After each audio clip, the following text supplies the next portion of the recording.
I can watch horror movies all year round. I really, really can. But the fun thing about Halloween is the nostalgia from more of the goofier Halloween movies of my childhood. Yes, yes, there's adult Halloween fun, but with COVID, I don't think I'm gonna have the adult Halloween fun, so I go back to movies.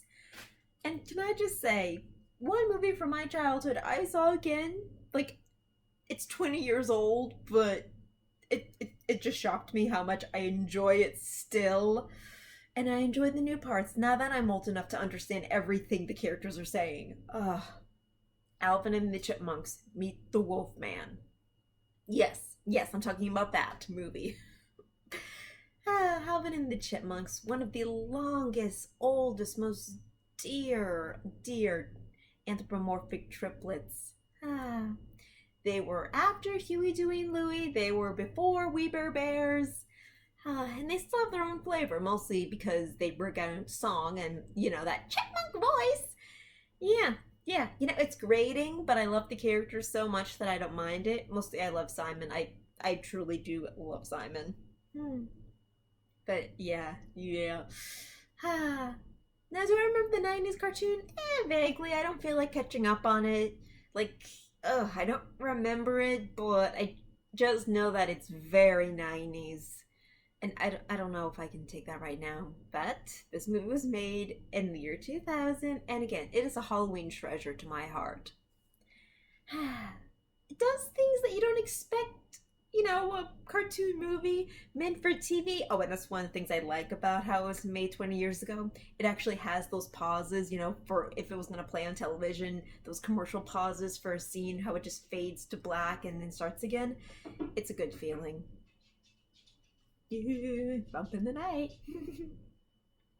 So, what's the plot of Alvin Meets the Wolfman? Okay. There's a werewolf in town, and of course, Alvin knows about it. No one believes him because he's watching a bunch of junk TV, and that's fine. That's fine. But here's the fun twist of it all. Oh, Theodore, the chubby one, the short green one, he actually turns into a werewolf. What? It's actually really good for his self-esteem, almost too much. Yeah, the sweet, chubby, innocent one who somehow has the highest pitched voice of all of his brothers and the Chipettes, the girl versions of them. Yeah. Yeah, he becomes more confident, he becomes more slick, he honestly becomes a little more arrogant and sleazy. Yeah, making the nice, cute one, the werewolf, was a very good move to gaining sympathy. I mean, if Simon was bitten by it, I feel like he would have been the intelligent predator and all that, and he would have, just taken the high road and saying, just lock me in the closet until we can find a cure, but please don't make me into a science experiment. I want him on the other side of the counter. Alvin, he would eat it up, and then I think, society would finally use it as an excuse to put him in a cage. I know that sounds barbaric, but yeah, they let Alvin get away with a lot of terrible things. Okay, the school has its own budget for Alvin problems. Oh my god. It's like, oh, boys will be boys. That nonsense. No, Alvin is a terror of this world. Ugh. Though he does have that lovable cartoon thing, where he's incredibly guilty every time, but he never really, admits to it. It's terrible behavior. He's a terrible role model, but darn, that stupid, sleazy little smile of his.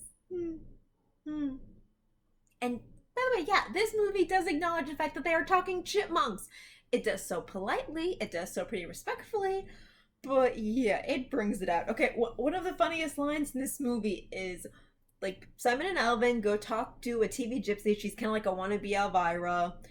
And they're like, our brother is, turning into a werewolf, but he's not, a vicious werewolf right now. Right now he's acting like just an adorable puppy who's chewing everything.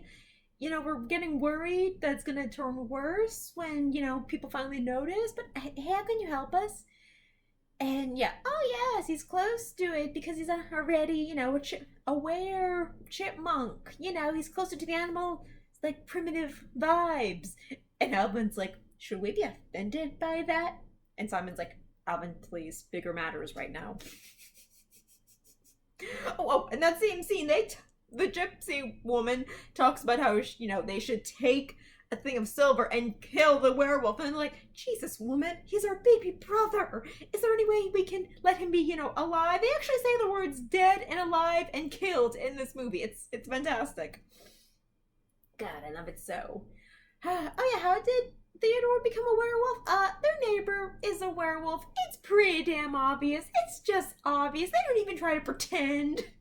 And I love that. I love that so much. I recently saw the new Netflix movie, Vampires in the Bronx, and yeah, they make it very obvious that the real estate agents are the vampires. Like, there's no innuendo and all that. Yeah, the adults don't get it because, adults, they never understand anything. But yeah, the kids notice. The chipmunks notice. Mostly Alvin. Simon's too logical to believe in such things. Theodore, he had other problems. But yeah, Vampires in the Bronx, I think, is, like this movie, a good kids movie. Like, a good introduction into the wilds of horror and such. Into the Bronx doesn't really go to, like, the scariest of level. It doesn't get too gory and such like that. But it's a safe, like, intrigue to it. It's just scary enough to be exciting. But it's, the big problems are handled by children. So, yeah, it's very watchable. It's not too patronizing.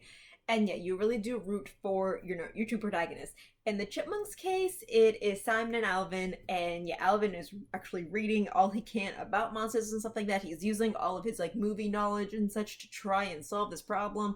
Simon is trying to approach it logically. He's, like, throwing questions into Alvin's way, and you think it's to deter him. In the beginning, it is. But then these are just, like, the good questions to ask. Hey, let's try to understand this.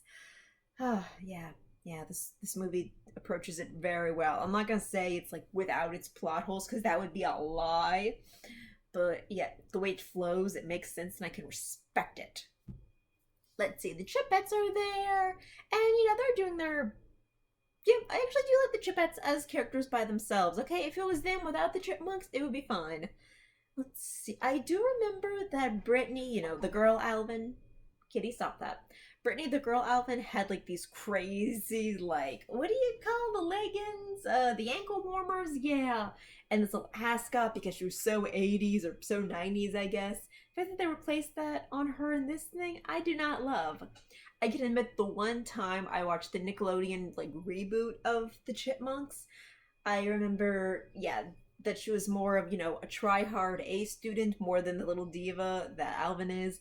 That watching the Wolfman movie, the fact that she and Alvin are always slapping and laughing at each other, but still they always, like, grab each other's hands to dance is pretty darn cute and shippable. Let's see, we have Eleanor, and they kept her outfit. I love how she has this big tie on top of her chest. It makes her look so grown up, so professional, but her pigtails still look adorable. And then there's Jeanette. She's sadness. Yeah, she is the emoji sadness. Fantastic. So yeah, there are two different Chipmunk animated series. There's one in the 2000s produced by Nickelodeon where, they look more like actual chipmunks in the real world and less like their cute 90s version, and that kind of bugs me. But the fact that they're, like, the one half of an episode I saw said they were trying to, like, round them up and make them their own thing, I can respect that, but I still can't look at it. I can't. It's too hard for me.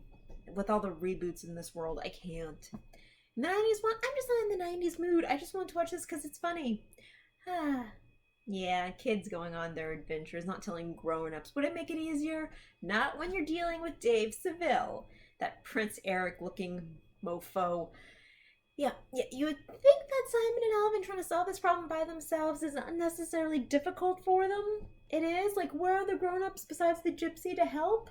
Yeah, you don't want to ask Dave. He's a very loving father figure, but he's totally irresponsible and so dumb. Like, what is his job again? I think he's, like, the Chipmunks manager. Like, they're just little child stars. Yeah, this is a weird plot. It is, but goodness. Do I still find them wonderful? Do I still find the part where Simon is always rolling his eyes and he's just like, I'm so done with this. Like, Alvin, you and your BS, I am just so done. Yeah, that I still find very funny. The fact that Theodore's always just looking up with these big innocent eyes and those little bellies bouncing, so cute. And yes, the thing that really captures me, the thing that makes them so lovable to me, is how they break out into song. I love that. Yeah. Yeah, there are three songs in this movie, and they actually progress the story really well. In fact, there's this one in the middle where they're singing about, how Theodore is the werewolf, and how it's like, we wish we knew what you're going through. We just hope you're gonna be alright. Theodore never really talks about how he is as a werewolf, but there are little moments, where he's stopping and he's looking at his little claws and he's looking in the mirror and he's remembering stuff that he feels scared and ashamed, in between the howling and just the growling and such. There are moments where he is freaked out. Oh, and another good layer of storytelling to this movie is how the kids are putting on a Dr. Jekyll, Mr. Hyde play, and of course they mess it up. But yeah, I thought it was a very thoughtful move to put the whole man is more than good and evil. He's got both sides to him. Like werewolves, okay? Yes, he's scary, but there is still Theodore inside. So yeah, I think this is a wonderful movie. It's very rewatchable, just like Scooby Doo and Zombie Island. I think, yeah, kids, even though they're of a different generation, they can still be introduced to this. Scooby Doo never really went out of style, so yeah, it's introducing the Chipmunks is a different thing. Yeah, no one I know has ever talked about how they showed their kids Chipwrecked, the sequel. No, no one's ever done that. No one needs to do that. But yeah, this one Halloween movie I want to show to kids, I'm worried it's like, why are they just accepting of these talking animals? I'm going to say, well, the plot is kind of like if Huey, Doo, and Louie accidentally went into People Land. See? They're different, but you still have to be nice to strangers. Yeah, when they're your same age and they're cute and sing. Eesh. A lot of weirdness. But I love it. I love it so. Yay, I'm so happy I got to watch you. Alvin the Chipmunks Meet the Wolfman. You are still a wonderful animated special, and I just wish some other movies could take your role. There's good voice acting. There was a good budget to make this animation very, very enjoyable. Like, there are a lot of freeze frame moments that are really funny, like, now that I'm watching it as an adult. Yeah. Yeah, it's not perfect in plot, but it's pretty darn great. I love it so. Just so much.